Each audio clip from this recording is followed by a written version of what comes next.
We're recording. I'm ready. I'm ready too, but you're not. Why? And the door's open.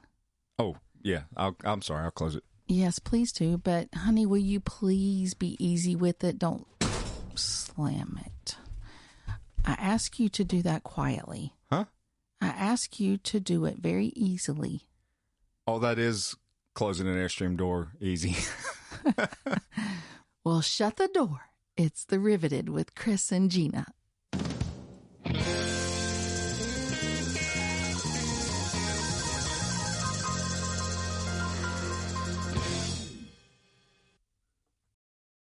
Can you believe the luck that we have today? We have luck?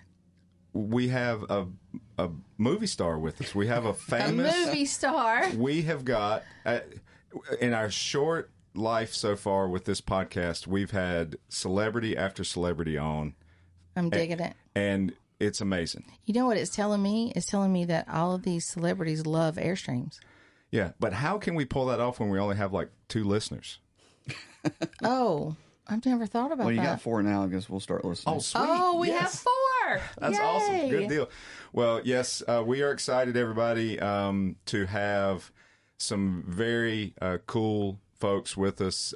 They're part of the Carolinas Airstream Club. They're like very we are. passionate about Airstreams. And we're recording this at a Carolinas Airstream Club rally down in Myrtle Beach, and it's just one of those things that you meet new folks as you come to these events, and we're all passionate Airstreamers, but this gentleman and his lovely wife are probably even more passionate than a lot because he's had a life of the RV industry and is now deeply immersed into the Airstream brand. He's a professional salesperson for Airstream. He's also got an amazing YouTube channel where people can get valuable information about the brand and questions answered and detailed information that you may want to know before you go shopping, and just a wealth of knowledge, wealth of help for the Airstream community. Chad Watson and his wife Laura from Chad's RV Reviews YouTube channel is with us on the podcast. Welcome to The Riveted with Chris and Gina. You two. Yay. Hey, Thanks for thank having you. us. Yeah, You're we're excited. Yeah, I'm That glad. was quite the introduction. I'm going to have to keep it. I try to build it up so everybody's all excited, and then at that point, there's no other expectation. Are you sure about that? I feel the pressure. Yeah. No, this is fun. We're glad you're here. We are having fun recording these episodes at this rally inside of our Airstream. We've got the podcast mic set up, and we've invited guests in and just having fun chats. And a lot of the chats we have are about people's experiences traveling and owning an Airstream, and you guys have those as well. But I think our conversation with you is going to be really unique with all the other fun, amazing stuff you do. It's a different perspective. Yeah, it is.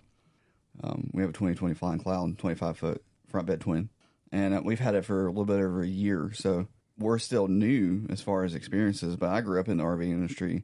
Now, Laura's story, as far as RVs goes, is pretty funny. I grew up, my dad's an outdoorsman. I grew up tent camping a little bit. You know, as like a 5-year-old, he would take the kids out and give mom a break. And at some point, it turned into a joke that my parents had where they would threaten to take us on an RV trip. And there was a family we were close with, and at some point somebody had the idea of like the whole family will go together. And every time the kids were like, no, we don't want to do that. And I never, you know, we'd stayed in hotels growing up. I didn't want an RV. I don't know why I was like anti-RV my whole life, but I think just not being around it. And when we were dating and getting to know each other, there were, I think, 3 or 4 definite, he would share something about a dream he had, a desire he had for life once he got married.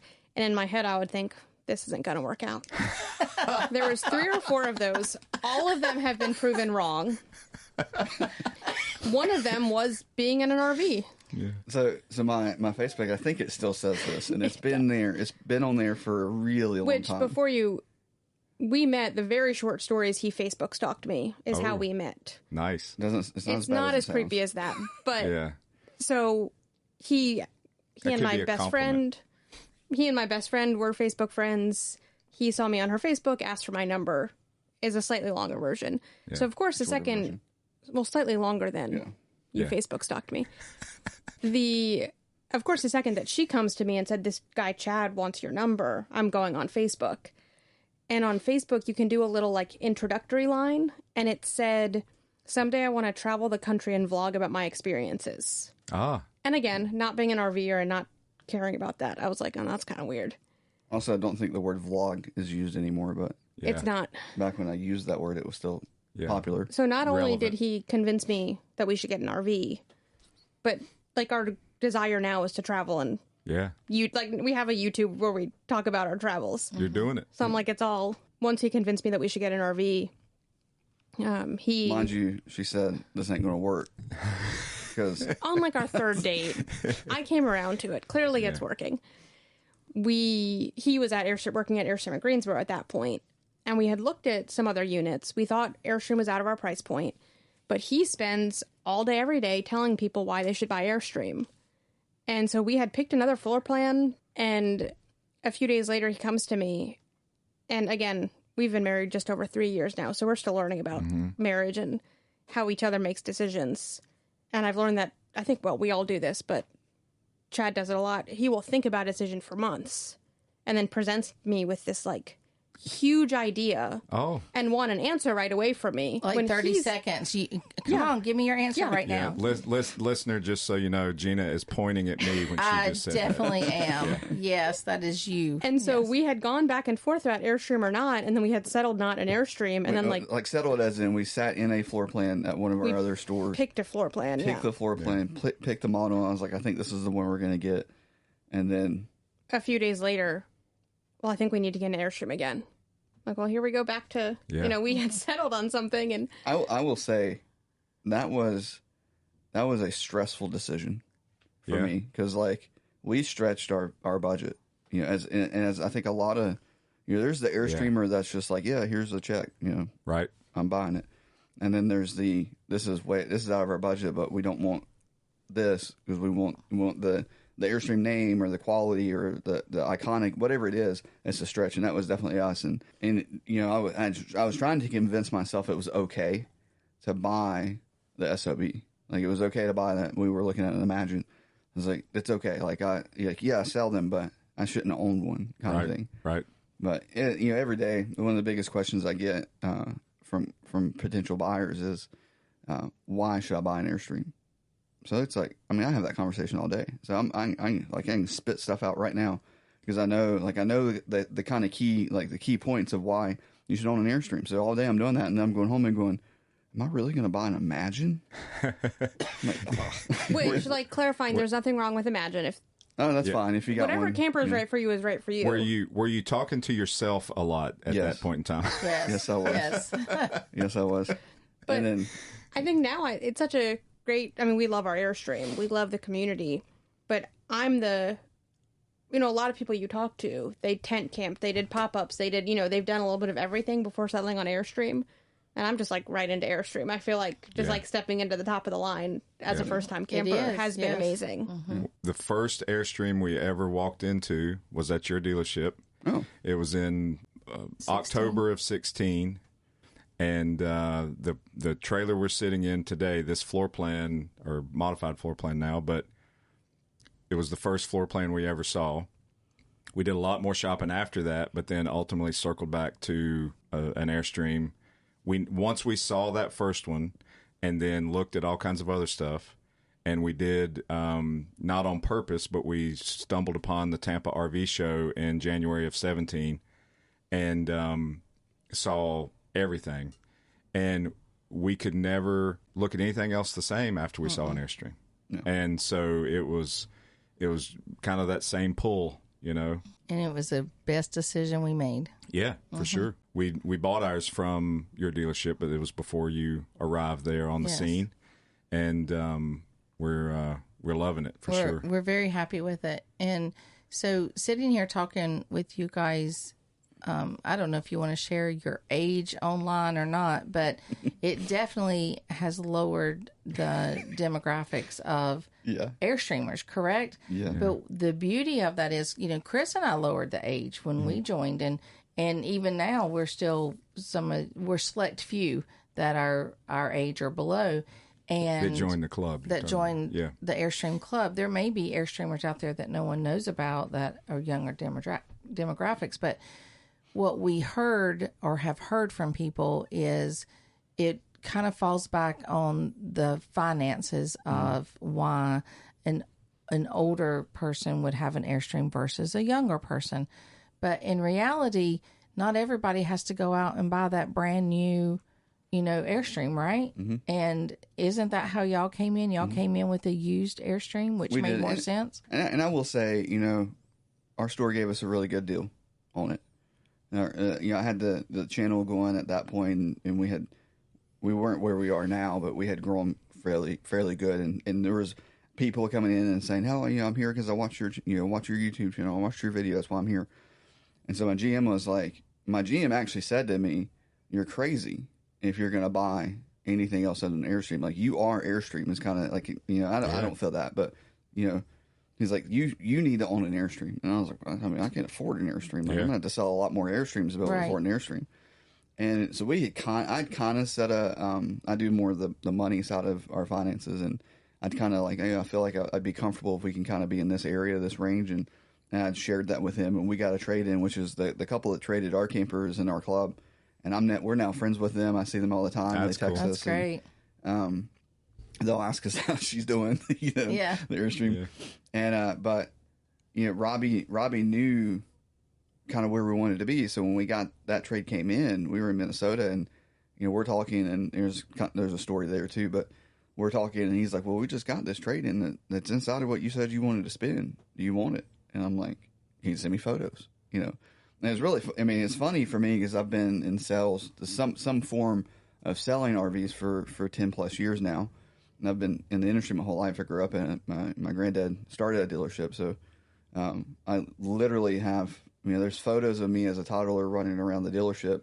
There's photos of my cousins and I playing, hide and seek through the building and stuff, and through the campers. And you hide and seek in a dealer's lot. Oh, boy. Man, it's fun. And, I bet so. We used to do, back in the day, dealerships don't really do this anymore. Back in the day, they used to do something, what'd they call it? Not homecoming. Open house. It was an open house kind of deal. And usually a sale associated with it, but the big part of it was you would have your customers come back and camp on site. Oh, so we had that's cool. we had probably 150 power poles all over the dealership, and they would clean everything up, clean the shop up, and we'd have 100 RVers come in and camp. Well, when they did that, my cousin and I, we were security. We were teenagers, but we would get on the golf cart every night, and every hour and a half we would get on the golf cart and drive around the dealership, make sure nothing nothing was happening, and then come back. And my uncle would set up a camper for us to sleep in, so we'd sleep in and play PlayStation and stuff, and then go do our rounds and come back. Yeah. That's neat. Yeah. So, Which, going back, sorry to cut you off, but going back about the demographic, I'll get this right this time. I'm 35, Chad is 40. Yeah. And one of the things when we were deciding to buy, but then buying an Airstream is, and we've met a lot of people like this, so I don't want to sound like I'm insulting anybody, but we meet a lot of people here who said, "This is our dream camper. We bought it when we retired." Yeah. And we've heard some sad stories about people who bought one and they used it for only a few years, or they bought it and then realized they had gotten too old and couldn't physically do it anymore. Correct. And Chad said, "I don't want that to be us." Absolutely. We used it 3 times this year. it's before. Okay, we used it 4 times this year. We're not using it nearly as much as we would like, but we still have 4 times this year that we got to camp in our Airstream For sure. and not stay at home or Meet people I would have never gotten to meet. Yeah. meet Like incredible you guys, people. like, outside of that. Well, thank you. And the thing I'll say about your story about growing up around the RV industry and dealerships and stuff, and at your adult age now, working career, professional salesperson for Airstream, it's almost like that was your destiny. It's like you had all those fun young child experiences around it. You've come into the industry as a working adult doing it, and now you own one, the same brand you sell. You have this positive message out there that you're putting out on your YouTube channel about the brand and making sure people get accurate, honest information, all that. You're living and enjoying experiences because of the Airstream brand in a different way than some of the other folks we've interviewed and chatted with on the podcast so far. But Airstream is causing your life to be different because of that. Oh, Yes. 100%. Yes. Yeah. And that's a great thing. I mean, you asked me 5 years ago, would we be in this position? And I mean, honest, all week, we're like, the other night we're laying and we got twin beds, so we're laying in twin beds, and I'm like, can you believe this? Yeah. And Laura's like, well, I was like, that we own an Airstream, and we're in an Airstream rally, and I'm getting paid to be here. Yeah. I mean, That's right. theoretically, you know, Sure. I mean, it's commissioned, so, but like, this is a work trip for me. Yeah. Yes. And the channel, having the YouTube channel and being in with Airstream and kind of like the channel, the original kind of thought was it would be everything. Yeah. So I would do Airstream because we sell Airstream, and then I would just kind of maybe go to some of our other stores and make videos. But the Airstream community is so strong that I'd post an Airstream video and it would get 3,000 views. I would post, Rockwood or whatever brand, and it'd get 100 views. Yeah. He posted a Brinkley video and people were commenting, "Don't tell me you're leaving Airstream." Oh, wow. Yeah. Like, what is this? You're like, what's not an Airstream, kind of Yeah. thing. So I think it just naturally kind of happened that we really jumped into that. And plus, Airstream was one of those things where we've done the factory tours. I've done the factory training as a salesperson, and there's not very many, if any, brands, manufacturers out there that still manufacture the way Airstream does.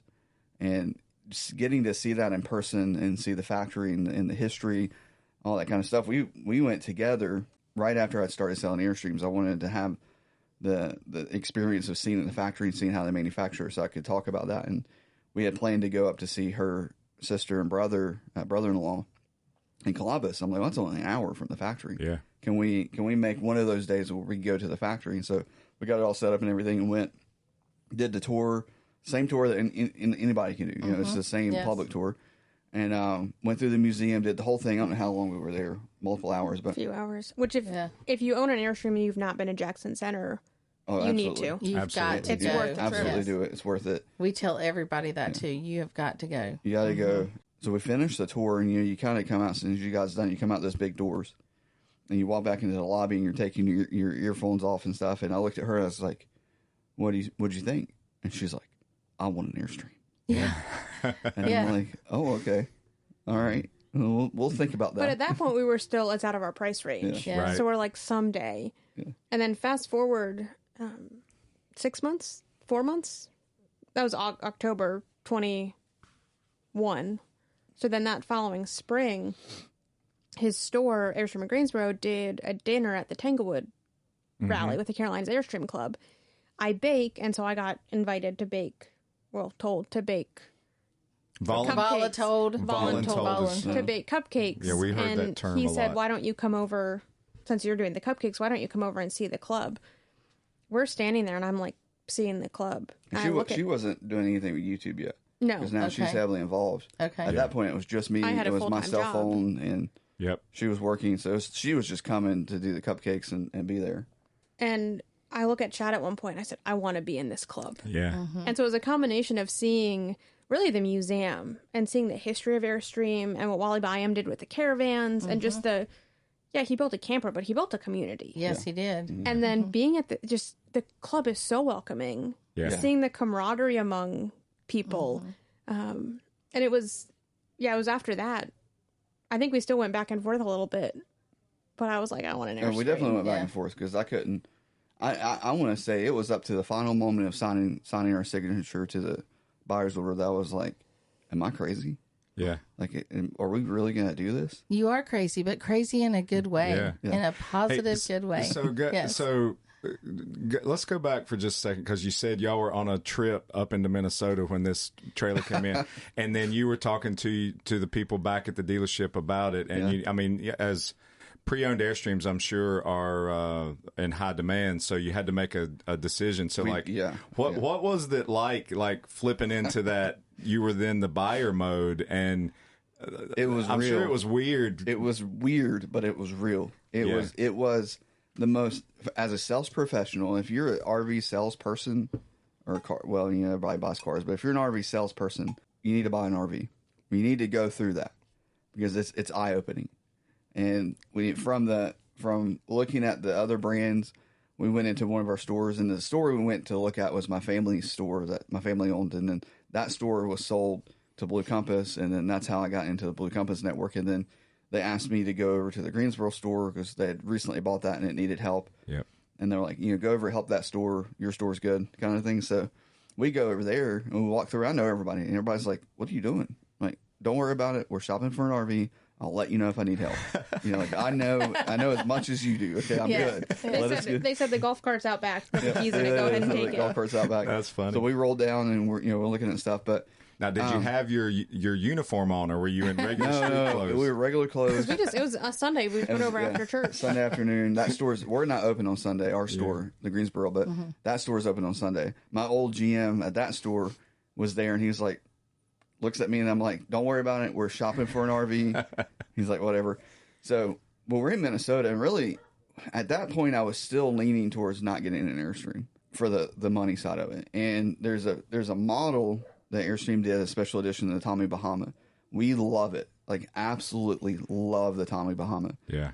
And right when we left, because we were talking about it the whole time we were flying, we landed. So my dad grew up in Two Harbors, which is north of Duluth on Lake Superior. To get there, you either fly into Duluth, which is more expensive, or you fly into Minneapolis, rent a car, and drive 3.5 hours. Family was coming from all over the place, meeting in Minneapolis to kind of caravan up together. So we're sitting in the Minneapolis airport waiting for my sister to arrive, I think. And he just starts looking at inventory. And we were sitting which at is that. a common practice as a salesperson. Sure. So he's looking at inventory, and he's like, "Oh, there's a Tommy." So we start looking at another photos. store, not our store. Yeah. We start looking at photos, and again, it's a 3.5 hour drive north, which, again, marriage, you learn how the other person makes decisions. And normally it's done separately, and then he would come to me with an idea, and I realized I do the same thing to you. We had 3+ hours in a car together, and we had to make a decision that night about whether or not we were going to pursue this. She got to hear my decision process out loud in a 3.5 hour car drive. Which was incredibly helpful for the sake of the health of our marriage, for me to understand this. It's a bonding experience. Exactly. Is that what you call it? Yeah. We probably flip-flopped 15 times on that car ride about yes or no. We ended up asking my dad his advice about whether or not we should do it, and if the cost was worth it, and how much we could resell it for. Well, all kinds of stuff. So I convinced myself, I don't know about you, but I convinced myself that buying the Tommy was a good investment. And it was. And like theoretically it was, because if I could gotten the price that I knew my GM would sell it to me for, we could have kept it for a couple of years, sold it, made a little bit of money, and then turn around and maybe got something different or not got anything if we ended up not liking it, which I didn't think that would be the case. But I knew that we could get it for a good price. And so we made that decision, and I'll like tell my GM, I'm like, "Hey, we're going to buy it." And so we went from that's pretty much how we went from buying an Imagine to buying an Airstream, was the Tommy. Well, we sent in the transfer request. The transfer request got grabbed by the regional president for that store and said, he goes, "No, this is a special edition Tommy. We can make money on it. We're not going to let you buy this at an employee price when we can make money on it." So that's pretty much what I was like, oh, okay. And that's when Robbie goes, "Well, we got that 25 foot. Isn't that what you wanted in the first place?" Yeah. Yeah. And then we started talking about that. So now what's funny is when we finally make the decision, and I'm on the phone, I'm with Robbie, I'm the salesperson. I'm the customer. Robbie basically becomes my salesperson as a GM. And we kind of figure out the price, like what I'm going to pay for it. And of course, I figure out estimated payments and stuff like that myself. And so I go, okay, well, I guess we're going to buy it. Do I need to give you a credit card? Like, do I need to give you a deposit? Like, what How do I does need this to work? What like? What do I happens need to do? next? And Robbie's like, no, like, I know, no, like just I'll put it on hold. We'll figure it out when you get back. Enjoy your vacation. And of course, the whole time we're like, the whole rest of that vacation, like, are we buying an Airstream? Do we just buy an Airstream? What are we doing? Like, are we crazy? Yeah. And but we flew back home, and then of course I went to work, and so I saw it first thing that morning. we got back and went through and looked, and I was like, yeah, I mean, it's a 2020 Flying Cloud, exactly what I expected. And then she came over later that day and looked at it, and I mean, it's just I went in, I was like, all right, you got to sit on the toilet, you got to you need to lay in the bed, we need to sit in the dinette, we need to and we did that, and we probably spent 45 minutes in there. I laid in what we thought would be our size of the bed, bedroom, and talked and stood in the shower and stuff, and then we're like, okay, I guess we're buying it. One of Chad's big things when he's selling, he always tells customers, and his advice to people buying, whether it's his customers or not, get the salesperson to leave you alone, and just you and your spouse, travel partner, whoever you're buying it with, spend time in the camper. Yeah. Think about how you use the toilet, who's doing the cooking, where you're storing things. So that's what we did. And of course, he had the camping experience. I didn't. So he could kind of coach me into some of the thought process. That's great advice for sure, especially for new RV shoppers. Great advice. But what else I'm hearing here is the fact that this experience that you have had, you specifically right now, Chad, is this will make you or has made you a better salesperson because now you know what it feels like to be in the shoes of a customer, right? And buying the same type of product. Yes. It's what's going on in it. Oh, can I afford an Airstream? Is it worth doing this? Is the shower tall enough? Does the toilet allow room for my knees, to be in there? Is the bed comfortable? Whatever. You've experienced all of that. So when your customers are coming to you and asking you these questions, I think anyway, have a more intimate experience with that and can share that with them. And that's what I was kind of going to earlier. The conversations I'm able to have with a prospective buyer is completely different than a year ago. Yeah. Because, a year ago I knew about RVs. I know more than that, more than not even the average salesperson, more than basically a lot of people when it comes to the RV industry, because I grew up in it. Like I'm kind of the guy where someone will come in and go, I've got this trade, and I'm like, what is it? Yeah. And so I was like, I've never heard of that. Well, it's a new company. They're small. I'm like, oh, okay, that's why I've never heard of it. Like it's rare for me not to know or have heard of it, or at least know a little bit. Know that oh, okay, that exists. So having this, it's a whole different. It's like 3D chess. Before I was playing in 2D because I knew all this stuff about it, but I didn't live it. Right. And now I've lived it. So I've made a lot of the mistakes, people. I've had the sewer hose come apart on me. Yeah. Like when you're camping, thankfully it was just gray water. There's nothing else in there. And even like I told her, the first time we went camping, we went to a campground nearby our store called Oak Hollow. And at first, like just backing in the first time, that feeling of backing your Airstream into a spot is different than the other 1,000 RVs I've towed and backed into places in the past. Just everything about it was different. I probably got out of the truck 50 times to make sure I didn't hit anything because I'm like, I don't want to wreck my Airstream. Yeah. And that's a great comparison or description, because what you're describing I've felt, and I'm sure a lot of people have felt. I mean, being in the industry, you jump on a tractor, jump in a pickup truck at the dealership, and you're backing RVs around and moving them around and taking them to shows and doing all the stuff. But then when it's yours behind your truck and you're positioning it where you want it on the campsite, there's a totally different feeling, right? Yeah, that's pretty cool. One more quick story about that. That first backing experience, we get there and he said, all right, hop out, go back there. I was like, I'm going to need way more than that. More information than that. Because he was just like, yeah, go back there and direct me. Yeah. I was like, where do you want what are the hand signals? Where do you need me? Yeah. So I have that conversation with whoever's backing up. Make sure clear communication and you guys understand. Which I think for me, it ended up being like, just make sure I don't hit anything. Because I know I can back. And I've done it. I've done it literally. I think I first started driving the tractor around the dealership at like 12 years old. Right. So like that was not the problem. It was more so of like, I just don't want to hit anything. Yeah. Like just make sure I don't hit anything. Yell. If you yell, I'm stopping kind of thing. We've also learned with the backup cameras, at least on the newer Airstreams, if you're right at the bumper, it's a blind spot. Yeah. Oh, I almost got ran over twice in a row because Chad didn't see me and he thought I was out of the way, and he like bumper to the shins nearly. It was not. I'm being dramatic. It was not that bad. It's always Yeah, you better check your insurance policy.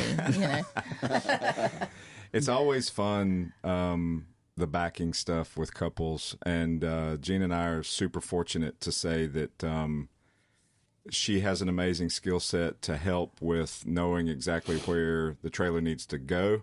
And I'm really good at backing myself. And it's actually almost it's a fun part of us traveling. Like we're to the point now where I could make my initial approach and make sure I've got the right angle, and then I could close my eyes and just listen to what she tells me to do. Wow. And it'll go where it needs to go because it's just we've done it so many times for one, but also we just have this like routine, and it works. It works. Do you call 90 each other like on your phones? we started off with walkie-talkies, walkie-talkies, and we still will do that depending on where we are in the country. But then it's usually cell phones too. Yeah, it just got to be convenient just to call. But, you know, some places you can't get that service, so we use our walkie-talkies. But Chris is a great backer.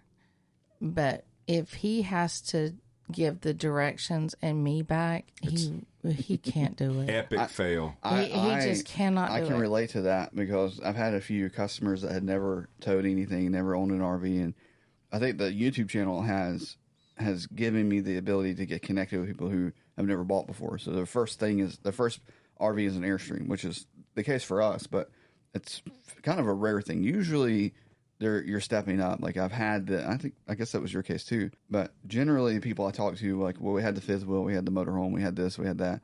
We're getting our last camper now. This is our final camper. We're not getting another one. And they're getting Airstream. But so there's been a few times where I'm trying to teach people how to back, and I'm like, I know how to do it. I just don't know how to get the words to come out of my mouth. Yeah. To teach you. it. Yeah. It's a muscle memory thing. You got to do the swoop. Yeah. It's all about the swoop. Yeah, a lot of it's about the swoop. Yeah, that's funny.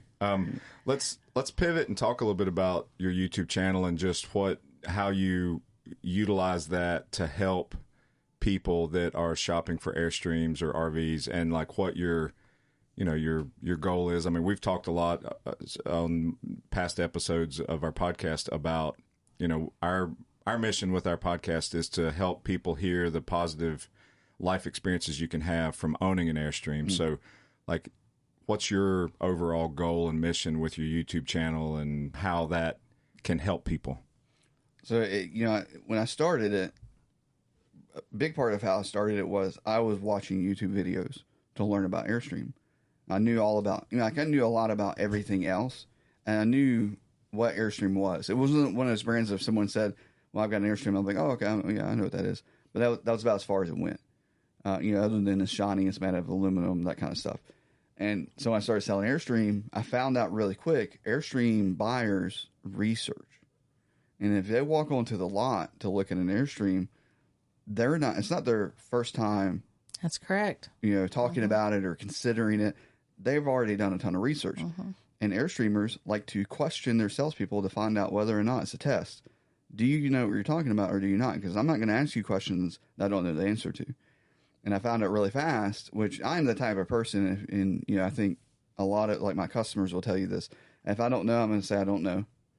I'm not going to try to, make something up or make it sound good. If I don't have the right answer, then I don't, and I'll say, well, I'll get that for you. Let me take a note or something like that, or we'll call, let me call the rep and see if we can get an answer. But that's a very positive trait of a salesperson. Yes, it is. Yeah, that's wonderful. And I can say it served me very well. So everybody else should do it. So I found out really quick that Airstream buyers want someone who knows the brand. And I was like, okay, well, then I need to learn this more so than I know everything, because it's similar to other brands. Like, I need to actually know Airstream. So I started watching YouTube videos, very simple, like most people who are thinking about buying an Airstream.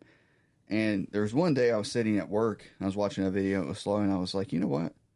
Man, I used to do I used to do video editing. Like, I used to make videos and stuff. I've kind of dabbled in that a little bit. And I was like, I know how to do this. I can make videos. So I grabbed my phone and made a video of the unit sitting in our showroom. I'm pretty sure that video is still on the website, on the YouTube channel.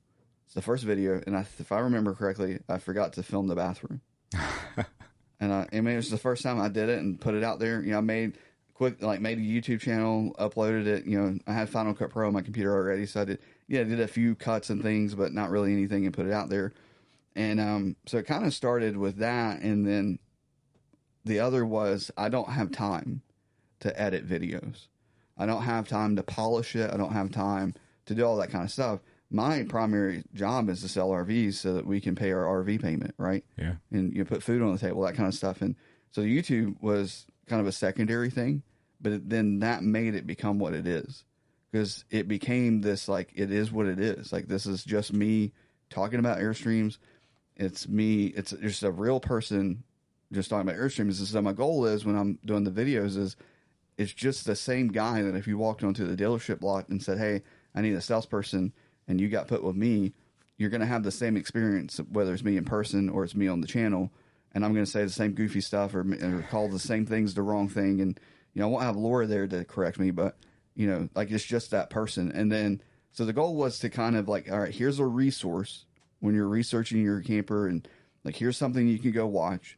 And I'd already kind of watched a lot of the other guys out there, and they're a little bit more polished and a little bit more like, here's what it looks like. So I was like, I'm not going to do that. That's already being done. I'm going to do the 45-minute, hour-long video, the one that's like, let me open what's under this thing. Let me open that and see what's in there. And so I go into a lot of detail. I kind of, the long videos we do, it's like I'm talking to someone who doesn't know what Airstream is. They've never heard of it. So I'm going to talk about the door. I'm going to talk about the aluminum that they use, all that kind of stuff. So people give me a hard time. It's like, are you going to talk like, they'll come in person, they've watched my videos, and like, are you going to talk to us about the door for 8 minutes? Like, no, you watch the video. I want to talk about the door. Yeah. So that kind of part of it's like, this is, you know, real people, and I'm honest, and that's a big part of the video of what we do, is to try to be not negative. I don't want to be negative, but I want to be honest. Like, I want to have it. Like, there's one floor plan. I think it's the 23 foots. I don't fit in the dinette. The way they build those U-shaped dinettes, I don't fit. Yeah. And so I'll show you, like, the table's going right into my belly. My belly is wrapping around that table. So I'm like, you need, like, if you're small, this will be great for you. Mm-hmm. But if you're not small and you're like me, you're not going to like this dinette. Well, in where I see some positive is the fact that, you know, there's an Airstream for everybody. Mm-hmm. And uncomfortable seats or not, someone's going to like that, yep. You know, and they're going to be happy with those seats. You know, they may be 100 pounds and not 200 pounds, you know, because if you got a little bit of weight on you, that affects how chairs fit yep. you, no matter where it is in mm-hmm. any rig, not just Airstream, but any rig, even outdoor chairs. I'm so picky about my outdoor chairs, but, what you are showing them, I feel like what you are showing them is the truth as you see it. Yeah. Yeah. And then they can take that truth and they can make it fit them, you know, and come and judge for themselves. Yes, I see where he's coming from, but this is how it works for me. So it may not apply to everybody, but I think you're giving them that option, and that's wonderful. And they're able to make a purchase decision with accurate information. Correct. Rather than a lot of, you know, flash and glamour and, yes, and possible, you know, marketing strategies and so forth. So absolutely, because in any photo, you can make anything look beautiful and wonderful, but is it functional? Yeah. And I think that people are shopping when they shop for any kind of rig, but when especially Airstream, they're not just looking in their local 25-mile area. Mm-hmm. They're looking all around.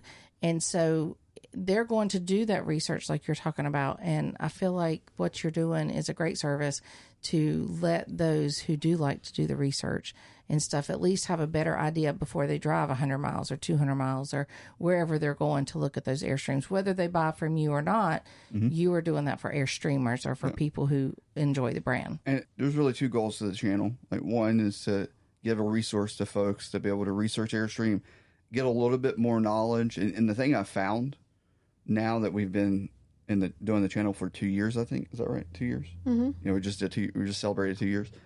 I'll get calls from people like, I didn't buy from you, but your videos were tremendously helpful.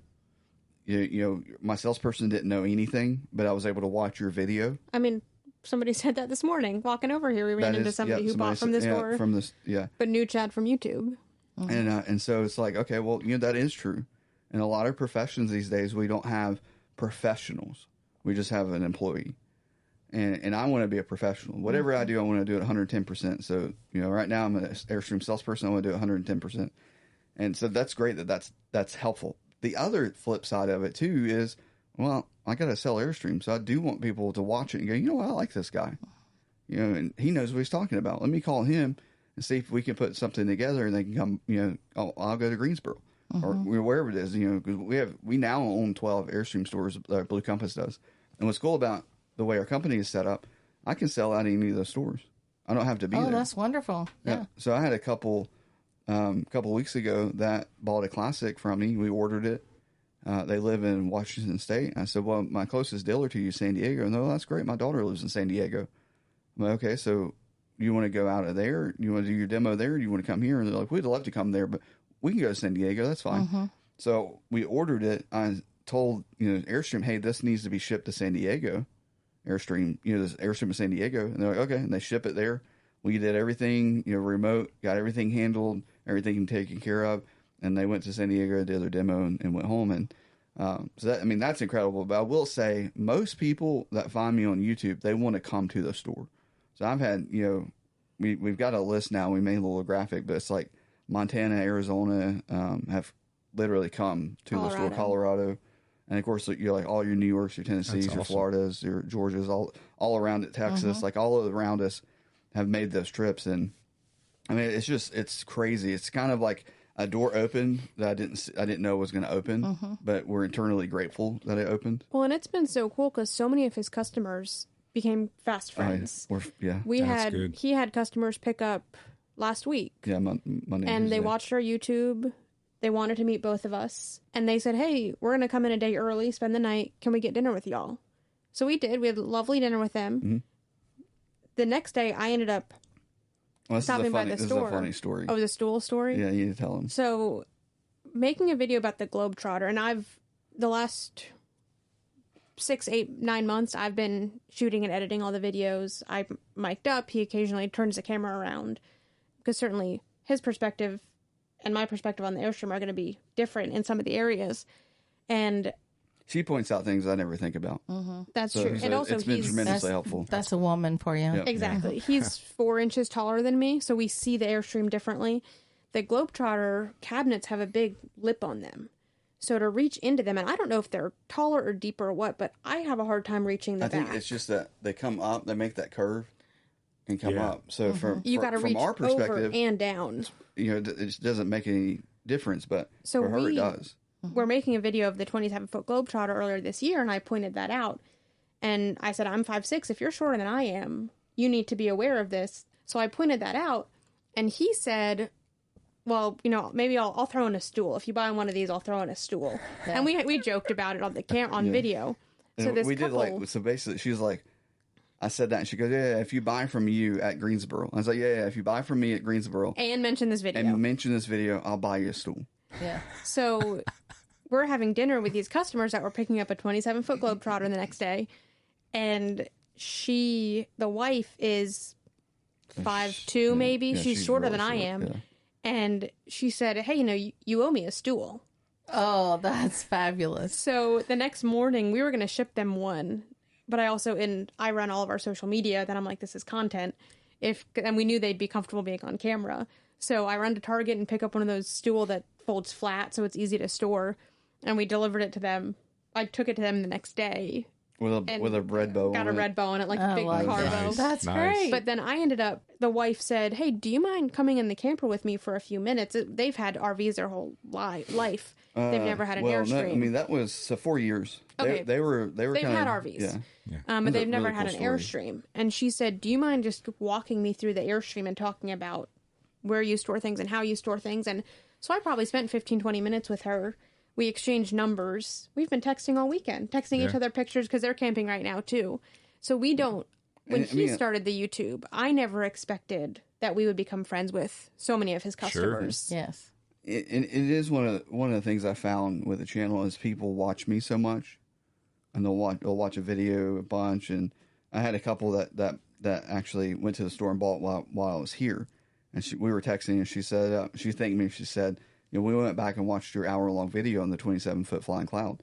Your video is why we decided that this was the floor plan. And it's really cool. But people will walk in and they'll shake my hand and be like, I feel like I already know you. Yeah. And to me, I'm like, you do, because it's the same person. Yes, it's because you're not you're being very truthful. You're not being misleading anywhere, and you are you on the video. Yeah. And I am one of those people. Like, I am what I am. Like, I am That's me. great. Whether it's up there talking in a seminar, or it's on the YouTube, or it's on the dealer lot. But it is crazy because I've been selling for 10 years. It's not been since I started selling Airstreams that we now have made friends that are customer. Like, they're technically a customer, but they've bought they're that part's over, and now we're hanging out and we're going. We're trying to figure out when we can go rally together, and we're having dinner together. I have a customer in Raleigh. Every time we're in Raleigh, we end up getting dinner with them at some point. Well, that's something we have talked about over and over and over on the podcast, that it's not just an Airstream that you're purchasing. It's a community. It is a tight-knit community. And all what you're doing with the YouTube channel, how you're obviously taking care of your customers and handling yourself at the dealership, going through a sales process with somebody, all those things that you're doing are respecting this brand as it should be respected, which is awesome. It's exciting stuff, and we love what you're doing, and it's one of those things that with today's technology and how there's so much information available for people to consume, it's good that they can cut through all the noise and find somebody like you to be able to get that information, to know that if they go down that path, they're going to go down the correct path, which is awesome. One final question before we start wrapping up, I guess, is tell us or talk to us about the state of Airstream as far as shopping for one and inventory and things like that, because several years ago, I think a lot of people were aware that availability was super tight. There was a lot of supply chain or just demand and supply issues coming out of COVID and everything. And what's the health of the Airstream, dealer inventory and sales like nowadays? We're out of COVID for sure. We're out of COVID sales, which I'm happy about. We of course we were selling higher. We were selling them for a higher price, and I made more money that way.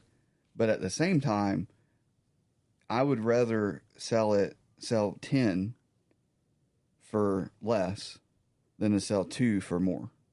Because those 10 customers are customers for life. They're not upside down. It's just a better healthy position for both parties. And you're not just taking an order that somebody might be able to pick up in 18 months. Yeah, that was like most of what we did, during COVID was orders. Mm-hmm. And people, and that was tough too, because you were like, all right, so here's the floor plan. This is what it's like. Does this piece of paper look good? Yeah. You want to buy this paper now? And you want to buy, and there was a lot of trust that got put into salespeople, whether it was good or not, it was right or wrong. But now there's inventory. Every stores have inventory. You should be able to go and see the floor plan that you think you want and experience it. Get in there and spend some time in it. You should also be able to get some discounts now versus the way it was a couple of years ago during COVID. Now I will say trades have come down. So there was inflation in prices of new ones, which then brought up the price of used ones. So now we've leveled back down to basically we're back to what pre-COVID. So you're kind of 2019. Discounts like what you saw then, but the same thing is going to be true for trades. So that's been a little bit tougher because people, may have gotten a quote when it was COVID, or they may have, thought about selling it. So they looked into what it was worth, and it's not worth that anymore. The truth is, you're getting the same deal. So if you went to a store, in COVID, and they were going to sell you at MSRP, and then they were going to give you this really nice trade number, and you come now and they're giving you a big discount off the front, but they're giving you a much lower trade number. The trade difference, you subtract the sell price from your trade price, is going to be the same. You're paying the same amount. if that makes sense. So if you're thinking about trading, as long as you're in a decent position on yours, it's no different now than it was in COVID as far as trading goes. It's just the numbers are going to be lower. That's all really the difference there. And it's good to hear that there's inventory, a variety of inventory for somebody to be able to come in and actually enjoy shopping and looking at different things instead I think my store's got like 30 new Airstreams on the ground right now. Yeah. Wonderful. That's awesome. Of all sizes. Yeah. All types, yeah. Yeah, I mean, wonderful. from a 16-foot base camp up to, I think we have a 30-foot classic Yeah. right That's now. great. Which is rare. There's some units, the classics, the trade winds, Pottery Barns certainly are Right. hardly ever seen Yeah, just sitting on a lot that's yeah. not already sold. Trade winds is real popular right now, so they're not keeping up with that one. So that one you might pay a little bit more for than you would maybe a Flying Cloud because it's just harder to get a hold of, but you still should get a discount. But I think the inventory is healthy. I think the market is healthier than it was. It's really good. In COVID. So yeah, I mean you could go in a dealer's lot right now and in 3 days have one to go camping in. That's where awesome. before it was like I could get you one in 12 months. Right. Yeah. Right. Yeah, that's great. Just for clarification, I'm sure a lot of people already know it and everything, but go ahead for the pleasure of our listeners. Share all your socials, all your details and everything, just so everybody knows exactly how to find you. It's Chad's RV Reviews on YouTube, and we're on Facebook, Instagram, and TikTok Yep. And we as do have, well. We have a website, chadsrvreviews.com, which will connect you to all that stuff too. And then I work out of the Airstream of Greensboro store, but we have stores in New York, Florida, South Carolina, North Carolina, Texas, California. Very cool. Well, I was just going to say it's been a pleasure to have the two of you on here. We are so honored to have met you guys this weekend. We are actually at a rally at Ocean Lakes Campground in Myrtle Beach. We've met some wonderful people here and have made some friendships that will last a lifetime. And why is that, Chris? I don't know. Because we own Airstreams. Because of the iconic Airstream brand. That's why. Yes. You're exactly right, Gina. Exactly right. Did you have coffee this morning? A lot. Okay. Maybe that's a problem. You had too much. I'm on my third cup right now. Yeah. Oh, nice. I mean, it's fun at a rally. You just meet people, talk to people, and you stay up way later than you normally Yes. do. That's true. You do. That's great. Which we stayed up late last night because of you two. Oh, wait. That was your fault. How did we get blamed for this Well, already? That can be our fault. Yes. We loved it, though. We own it. We own it. Yeah, we'll own up to it. I told Chad after we left y'all's camper last night, I go to bed early, usually. I was tired last night, and I said, I wanted to be in bed 3 hours ago, but also, like, this is why we're in the club. Yes, absolutely. Yeah, just sitting down, having a fun chat, and hanging, and yeah, it's good. So we met a couple. You guys probably met them too, and that's Tom and Joy. Oh, I've met them really well. Yes. I sold them their camper. Oh, did you? Yeah. Okay, that's Very cool. Fantastic. They are couple. really, They are really super cool. And yes, we're talking about you, Tom and Joy. But she sent me a text a few minutes ago while we were sitting here recording, and it says, you are permanently in our ear. So they are traveling home right now, listening to the podcast. Oh, amazing. And sent us a That makes text. 6 listeners, I Gina. know, this is That's exciting. Well, I already kind of assumed on our drive home on Wednesday we'll be listening. We will. Yes. And for Joy and Tom, I so bad wanted to have them come over to the camper and have drinks and stuff, and it just every day was so packed that we never. So if you guys are listening, I'm sorry that we never, but we will Next time. I'm very thankful that you gave us a little bit of time, and I look forward to visiting and seeing you down the road as often as we can. And Can't wait to see what comes next for you guys. Yeah. Thank you so very much for being on the podcast. Thanks for having us. Yes, thank you guys. Wow. That was a great conversation. Absolutely. They just seem to get better and better. They sure do. So, listener, if you're enjoying listening to our podcast, consider checking out our Patreon page, the Riveted Fox Community on Patreon. Yes, and don't forget that we would really love to have you on and talk about your story. And you can do that by getting in touch with us on therivetedfox.com, or you can go to info@therivetedfox.com and get in touch with us there. Those emails come straight to Chris and I, and we'll get back with you just as soon as we can. Depending on what you're listening to this podcast on, there's also other options. We're on Apple, Spotify, Amazon Music, YouTube, and you can also go straight to therivetedpodcast.com and listen to all of our other past episodes. And we thank you so very much for listening. Yes, please come and join us. And thanks, everybody. We'll see you down the road. Woo.